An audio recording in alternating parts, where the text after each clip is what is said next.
Greetings, my name is Tim Johnson. This is Recovery, Strength, Hope and Courage.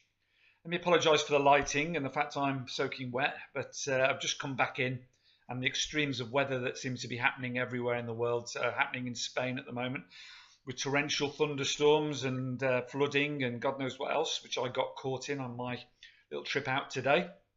Anyway, this is a bit of an off-the-cuff video, which I wanted to talk about just 2 short years ago, really. And I was thinking today that just 2 years ago, what my life was like and how things are different today. Because Saturdays for me now, I tend to try and keep Saturday as a day where I have a little bit of self-care, if you like. I don't plan anything. I just sort of go with the flow of the day and do things which I enjoy doing, and don't plan anything as such, and eat, cook nice food and just do what I want to do, really.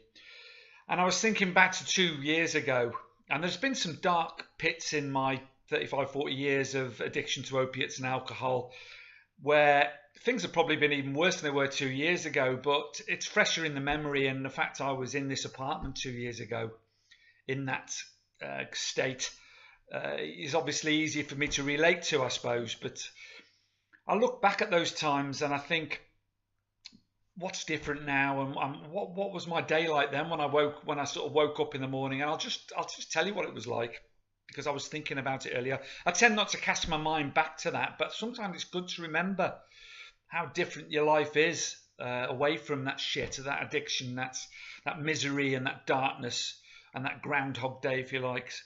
And my day used to be a case of coming out of the coma I was in from the night before in my bedroom, and I'm opening my eyes, and it was pain. The first feeling I'd feel was darkness, misery and pain, because I'd be in withdrawal. This was it. The reason I'd wake up was because I was craving the opiates and the alcohol that my body needed to function, because by then, obviously, if you look at my life story, I explain this in great detail in one of the other videos, about my life story, but it's a case of just staving off withdrawal. It wasn't anything about getting high or getting drunk or anything. It was really, I was dependent on opiates and I was dependent on alcohol. My body was. It needed those things to function. Not food anymore or anything like that. It needed opiates and alcohol. So my eyes would open in the morning and I'd think, oh shit, misery. And I'd be shaking and be sweating and be in physical pain. My joints would be hurting.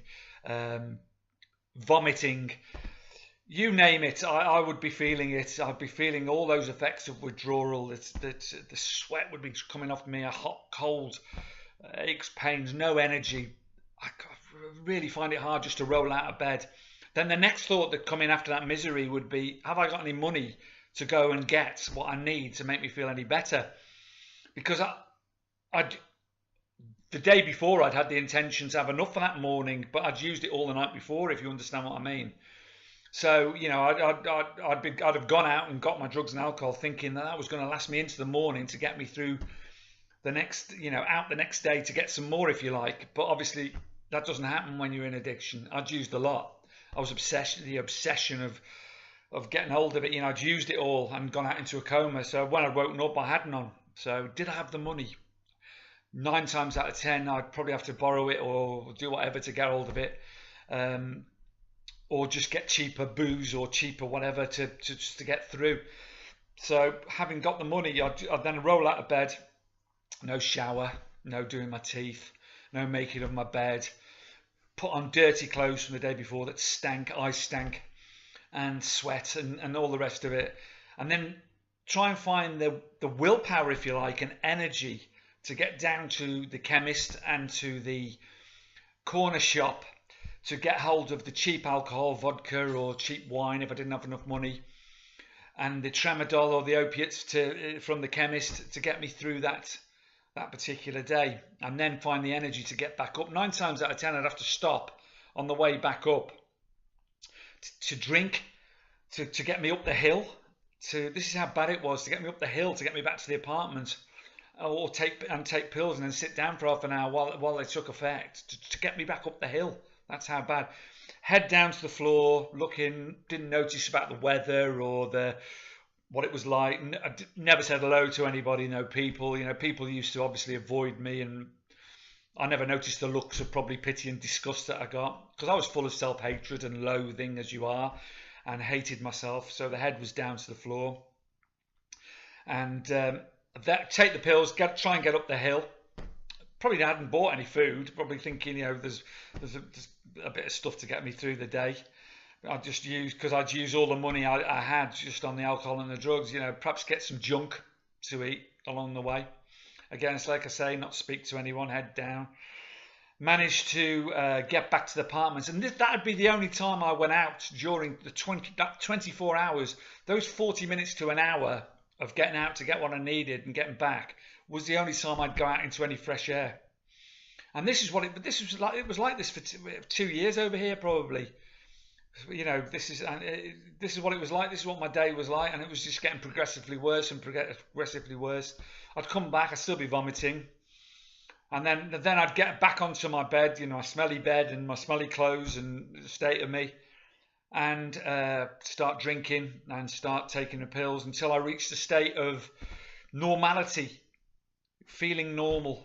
You know, because it wasn't about getting high or drunk by that time, as you're probably aware, all of you out there that are experiencing this now, or you have experienced it and perhaps don't want to think back to it.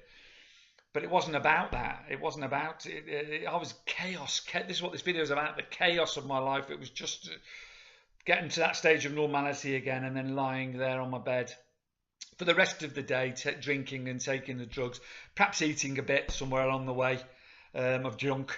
And passing out again, and then the same thing the next day. That hamster wheel, that Groundhog Day, that same.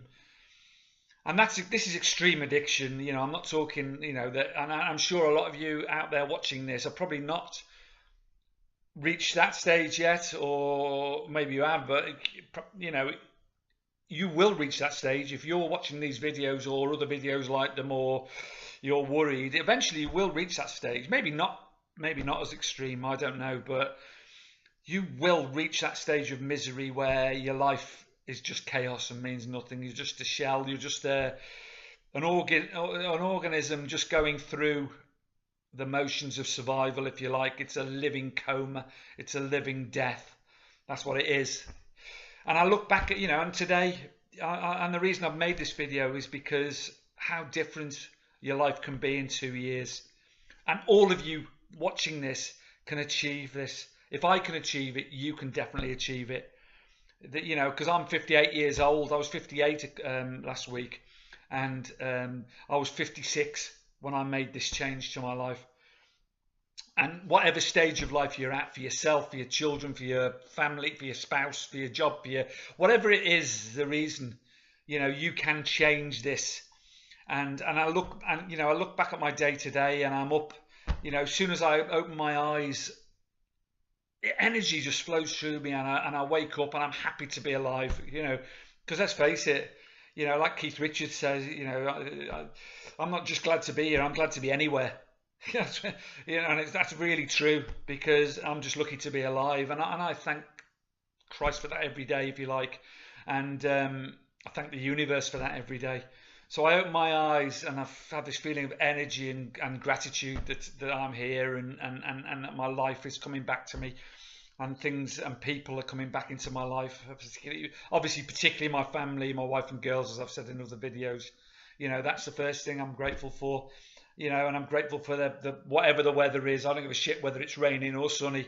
I'm just happy that it's doing something and I can feel it. So my day progresses. You know, I get up, make my bed, I go in straight in the shower, I do my teeth, shave, I feel, you know, the energy's flowing through me. I make myself a healthy breakfast, I get out in the fresh air as soon as I can. Prior to that, I'll probably meditate, and I'll do the things I need to do to, you know, some yoga, some stretching, some writing, whatever I need to do. You know, I just go with the flow of the day. Particularly on a Saturday, I'll just do that, because I don't volunteer on a Saturday, and I don't do the other stuff I do. I tend to keep Saturdays free for myself, and I'll get out in the fresh air for 2 or 3 hours exercise, whatever that may be, and like today, I'll walk And within half a mile, two people have stopped to talk to that I know now, because I'm making contact with people, and people know me now, and they know me as the person, that this thing I am now, if you like, this friendly person who smiles and is positive and is friendly and makes conversation. And and 4 times today on the way, just on the way into town, people stopped to talk to me. And I look, what a difference. And it fills me with energy and gratitude, because I know they want to. They make an effort to stop, and I make an effort to talk to them.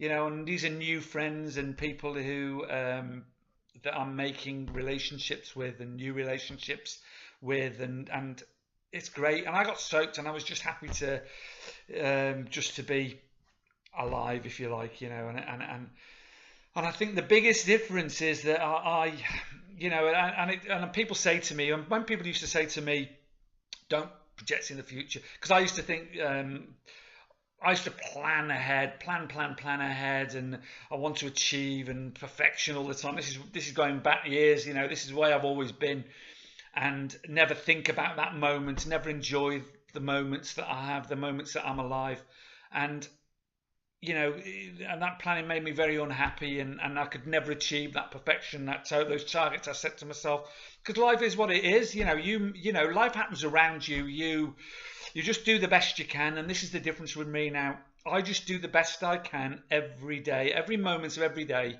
I just do the best I can do. That's all I can do, and what happens around me. I don't plan tomorrow. I don't plan even this afternoon or this evening. I just go with it and go with the flow. When I say I don't plan, of course I'll go out and buy food for tonight. That's that sort of planning. But I don't project, and worry about what's going to happen later. Because people used to say to me, live in the moment. I used to say, fuck off. It's easier said than done. That's.